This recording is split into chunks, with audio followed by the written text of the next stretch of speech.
या दोन टीम पैकी एक संघ सेमीफायनल मध्ये पोहोचेल.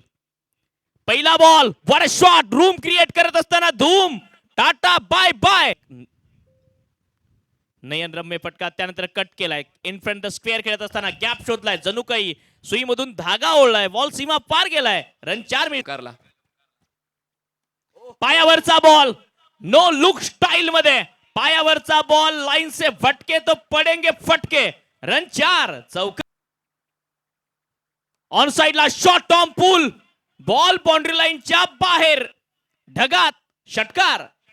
क्या सेनापती लाइमरोजने ऑन साइडला बॉलला हुक करून पाठवलंय. लॉंग लेग सीमारेषा पार, उचलली जबाबदारी, स्ट्रोक खेळला, लय भारी, सिक्सर. ओ बॉल हवेत आहे, पाठवलं सीमारेषा पार. 5व्या षटकाच्या शेवटच्याच बॉलवर प्रितेश जोशीचा धमाकेदार षटकार साधा.